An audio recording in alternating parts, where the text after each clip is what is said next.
FireHair. People seem to be excited about this card, and I don't get it. Is it worth it? What's going on, nerds? You know what? This might be a short one, so let's just go, right?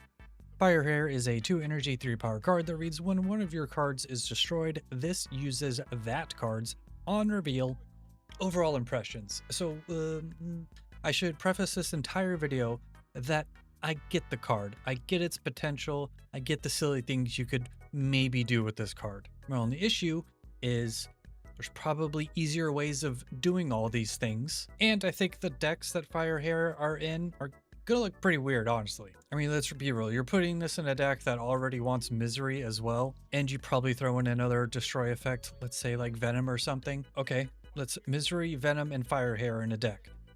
What are the other cards exactly? I don't know. So they have to be an on reveal effect that you're okay with throwing away the power, unless of course you play Venom. But for the most part, you're going to be okay with the fact that the card's not going to be on the board anymore. You got to have the destroy cards.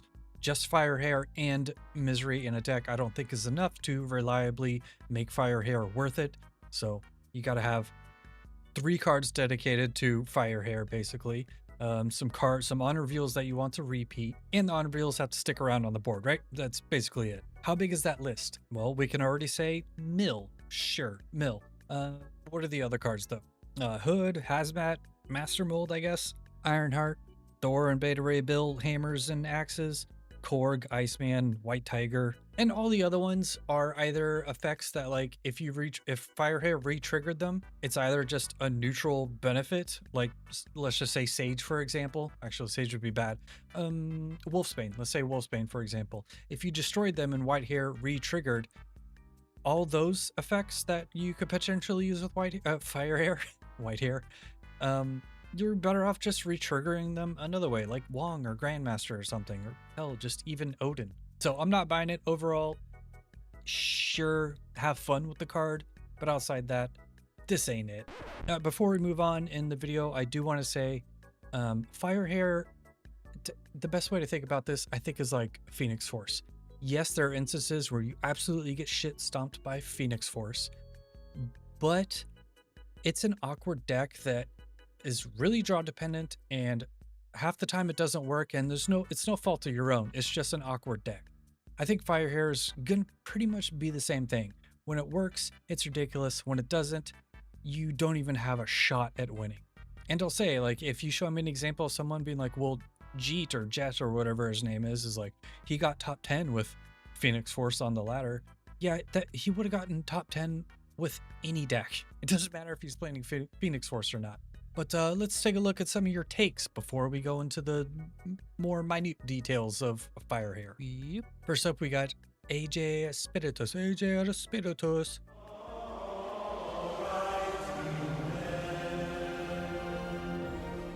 Saying she won't be as terrifying as people are making her look, which is not a bad thing. I agree.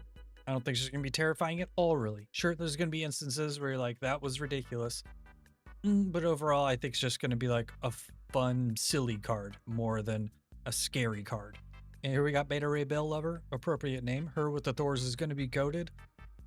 Goated's a very strong word, sir. We have Victor Kostov. Do you think the carpet matches the drapes? Grow up. Grivik makes me think Dock and Destroy or Thor Destroy could be a thing. I don't see why Dock and Destroy... What? That's not going to be a thing. Thor Destroy could be a thing? Yeah, a bad thing. Got Sam saying, don't burp on FireHair. Sorry, Sam. I actually feel bad about that one. Fool this man! And then finally, we got J Cheney 229. Hot take. Shouldn't her costs have burned up? Yep. All right, good and bad.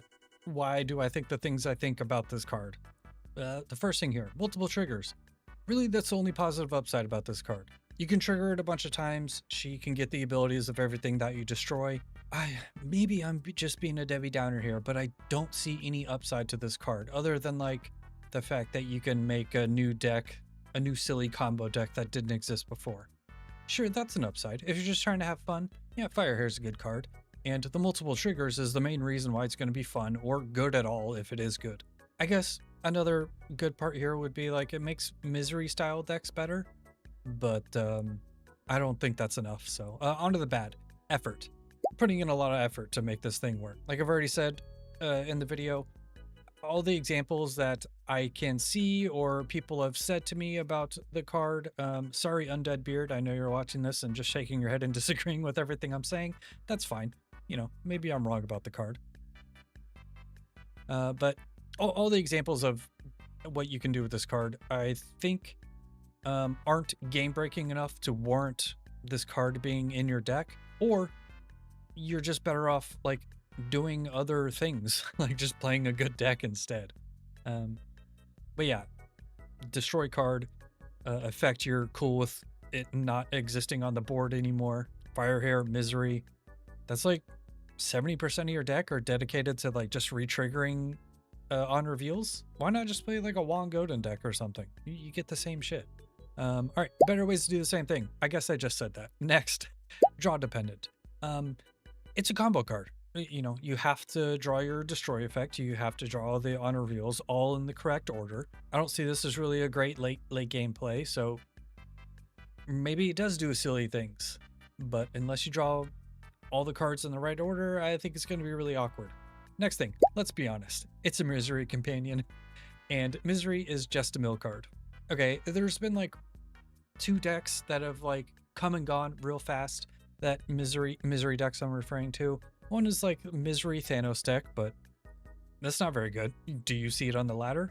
Yeah, and if you do, you beat it. There was the other deck where it was like Infinite, Electro, War Machine, and Misery. That was a cool deck. It was cute, but is it around anymore? No, because it was a little awkward, and there's better ways to play Infinite. Which is what that deck was trying to do. Yep. All right, this is my attempt at like the best FireHair deck that I could think. That is like competitive and not just a fun, stupid deck that, you know, you want to meme about and post a YouTube short. So yeah, here we have effects that actually would be all right being re-triggered and being taken off the board. Namely, most of the cards I named already. Korg, Iceman, Silver Sable.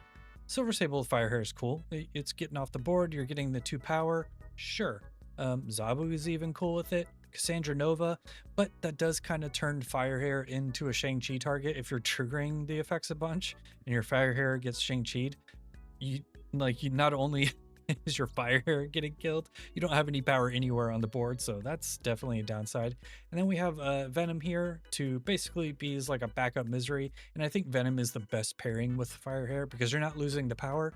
So that's cool. We have Grandmaster. If the whole destroy FireHair thing doesn't work out, you can just re-trigger with Firemaster. And then Jubilee seems a little silly, but because we're running like cheap cards. But if you're re-triggering it like multiple times, if you're re-triggering with FireHair and Misery and you're doing it twice, that seems all right. So yeah, I think if you're gonna get a FireHair, I would try a deck like this on the first day. Recommendation. All right, onto my recommendation on whether or not you should spend resources on fire. No, don't. All right, take that back. If you are like a Phoenix Force type player where you're like, I want to do the fun thing, the silly thing. When it works, it's awesome. When it doesn't, oh well, just move on to the next game. Yeah, sure. I think FireHair is right up your alley. No, don't let this video dissuade you from buying a card that you think is going to be fun. Do it. But this channel, I try to be fun, funny, and have a good time while still being competitive. And I really hate telling my viewers that I don't do it. I don't tell my viewers that a card's going to be good. I don't clickbait thumbnails and titles. I don't put out decks that I don't think people should play. I don't take stream highlights from like a brew I just threw together and put it up there. I think it's not cool to tell people to play a deck when really skill is carrying the deck and not the deck carrying the player. So I can't recommend getting FireHair unless you just want this for fun. And that's for tokens and keys, honestly. Okay, you know what? Keys, maybe. If you don't have Nico and Cassandra Nova, sure. Sure, yeah. You'll get a fun card. You'll get Nico, which is just a good card. You'll get Cassandra Nova, which you don't need Cassandra Nova to be competitive, but there are certain types of decks that you do need Cassandra Nova, and it's probably going to be pretty good with FireHair. All these 2 cards are probably going to be pretty decent with FireHair. So tokens, don't have Nico, don't have Cassandra, go for it. I just repeated myself, so that means this video is over. Yeah, that's about it. Yeah.